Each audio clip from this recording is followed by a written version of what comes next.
Why trying to make someone fall for you is the biggest lie about love. Let me tell you something that almost no one says out loud, mostly because it doesn't look good on a book cover. The idea that you can make someone fall in love with you is nonsense. Absolute nonsense. It assumes people work like vending machines.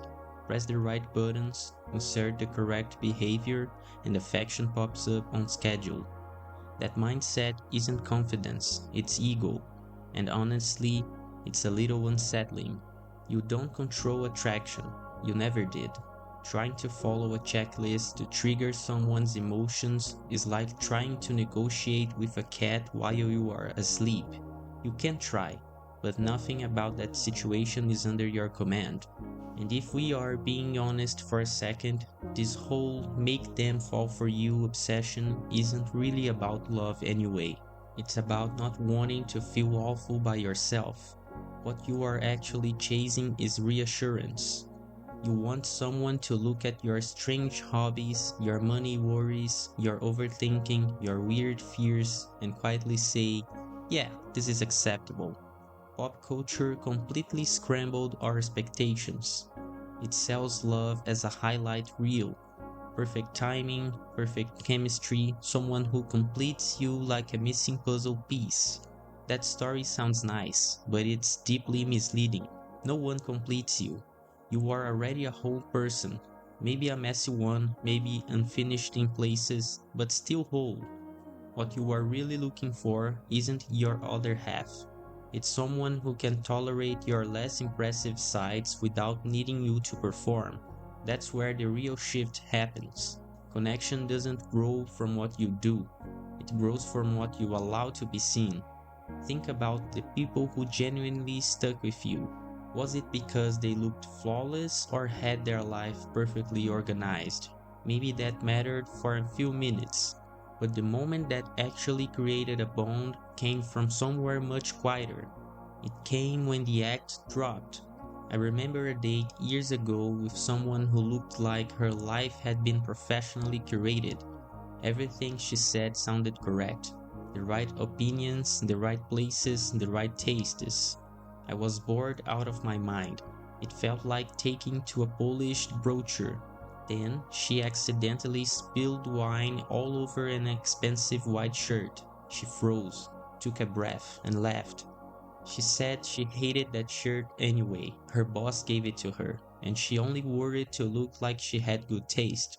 That moment changed everything, not because it was charming, but because it was human. What no dating experts tells you is that lasting attraction doesn't come from admiration. It comes from relief.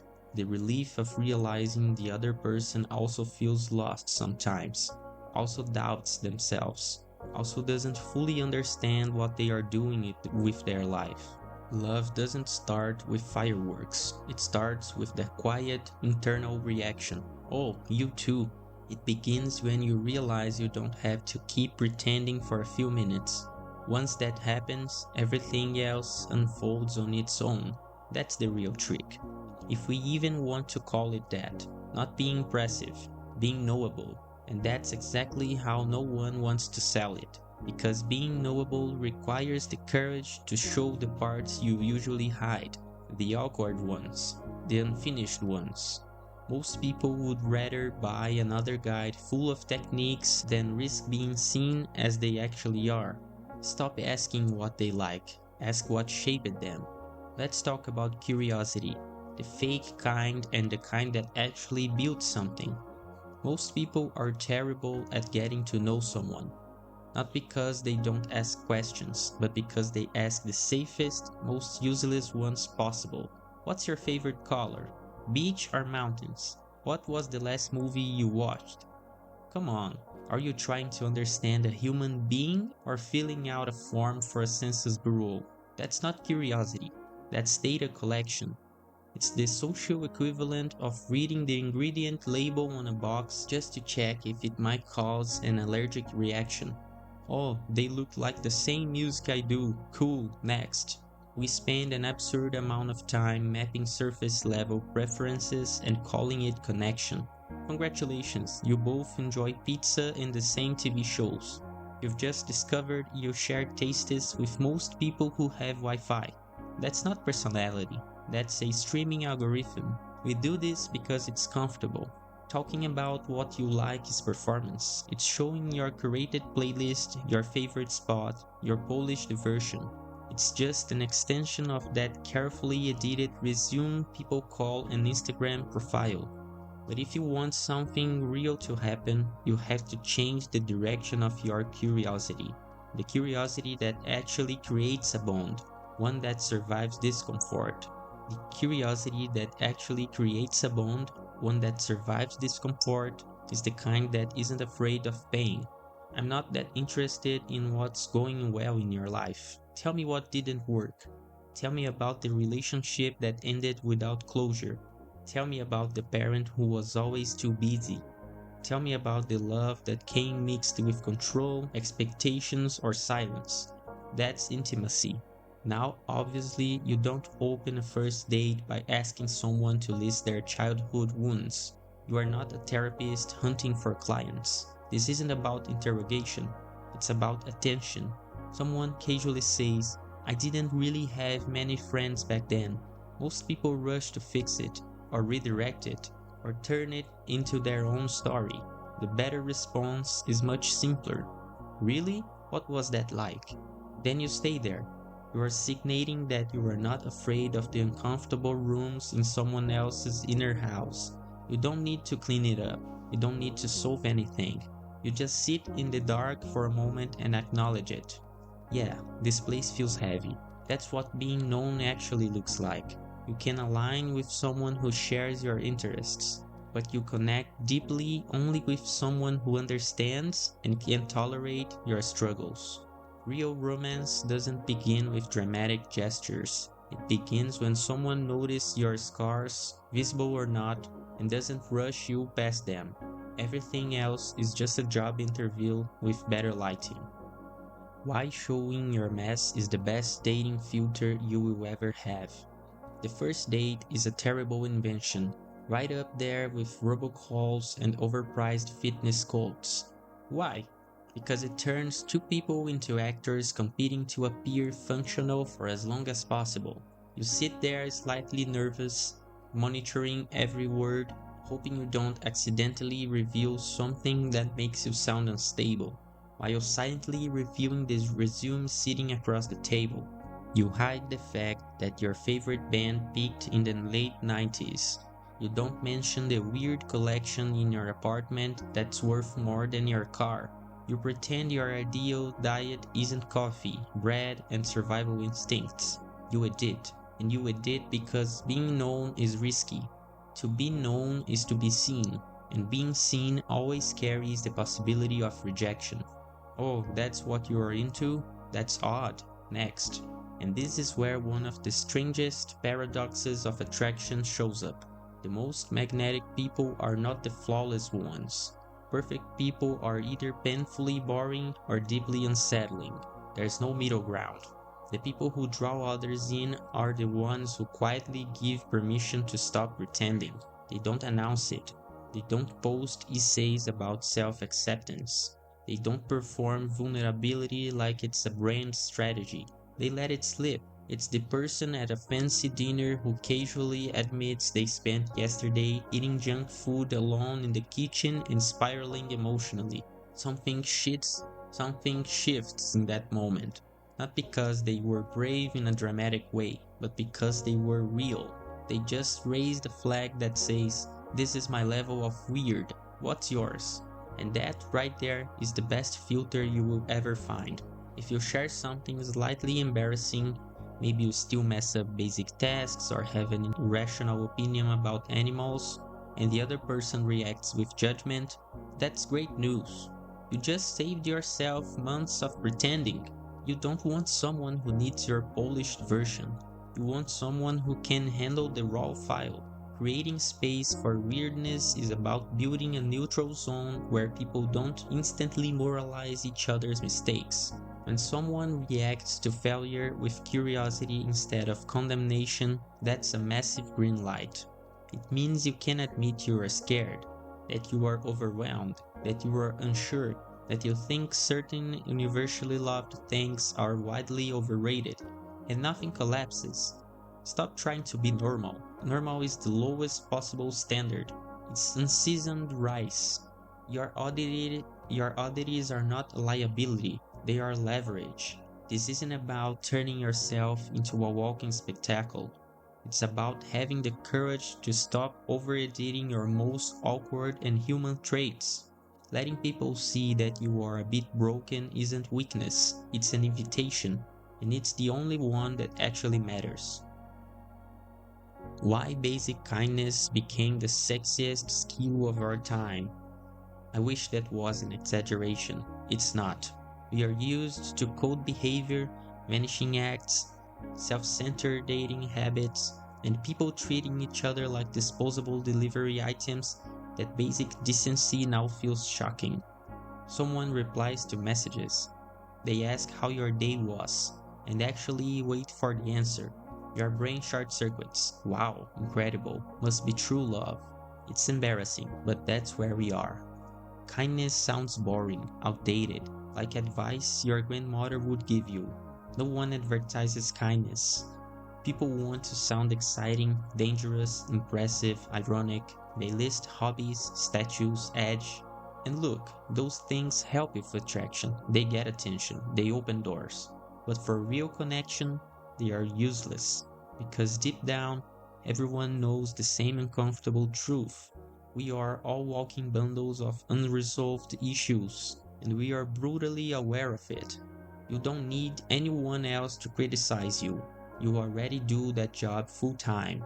Your inner dialogue runs 24 hours a day. Why did I mess that up? Why am I behind? Why can't I get it together? And the verdict is always harsh. Because I'm not enough. The last thing anyone needs is a partner who joins that chorus. Someone who, at the first mistake, confirms your worst fears. What we actually long for, on a very basic, almost instinctive level, is someone who offers a different story. When you fail, you don't need prosecutor. You need someone who interprets your failure with generosity, not denial, not excuses. Maybe you struggled because your starting line was further back. Maybe you lacked support. Maybe you needed encouragement and never got it. That perspective isn't weakness, it's relief. That's the real power of kindness. It's not about performative gestures, holding doors, paying bills, following outdated scripts. That surface level politeness. The kind of kindness that creates attraction lives deeper. It's interpretive. It's the person who sees you on your worst days, anxious, overwhelmed, ashamed, and chooses not to weaponize it, the one who offers safety instead of judgment. In a world where everyone is ready to stone you at the first slip, someone who responds with generosity isn't boring, it's radical. It's the most attractive thing there is. You say you want to be known, but you are addicted to being impressive. There's something you say a lot. Maybe to your friends, maybe to a therapist you are still paying off. I just wanted to be understood. I want someone to really see me.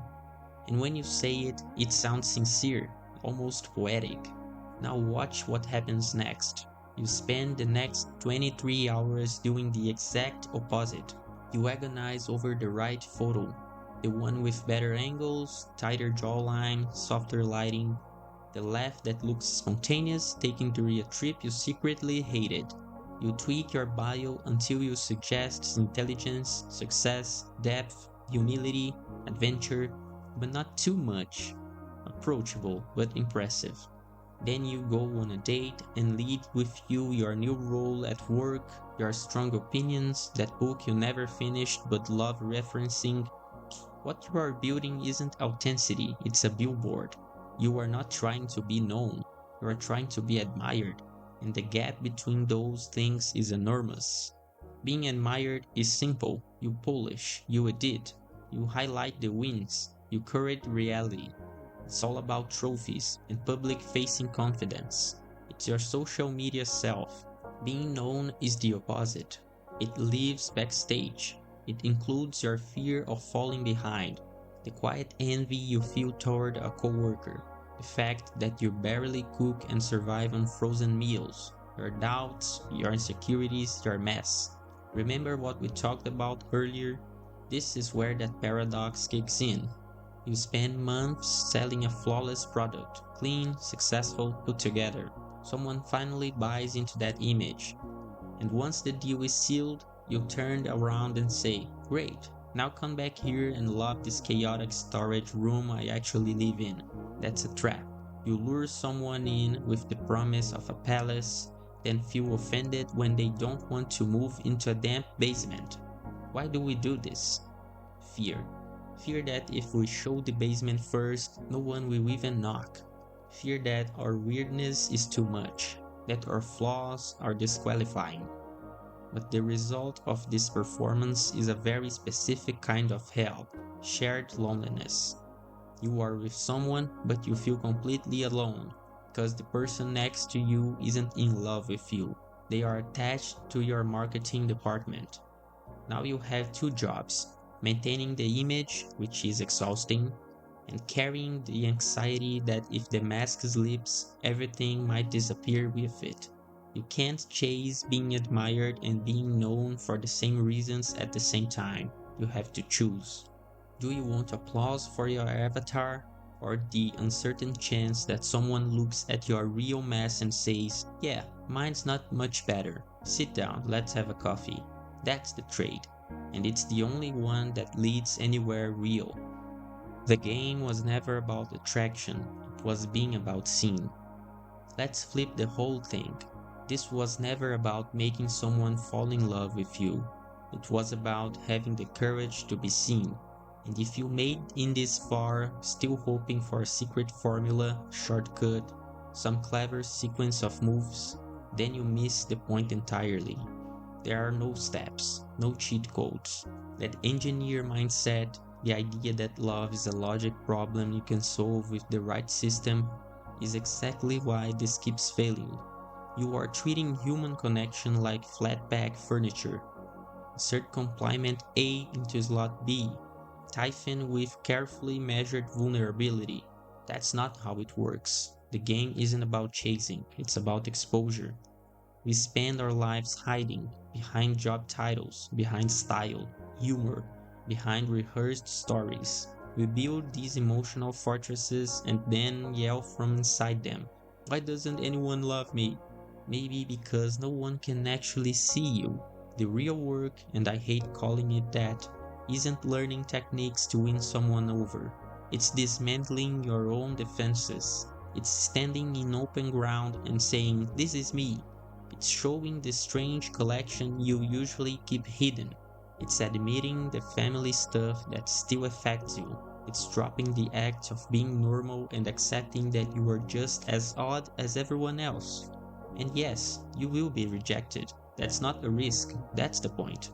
Being seen isn't a strategy to attract everyone. It's a filter designed to repel most people. It pushes away those who want your polished performance, not your reality.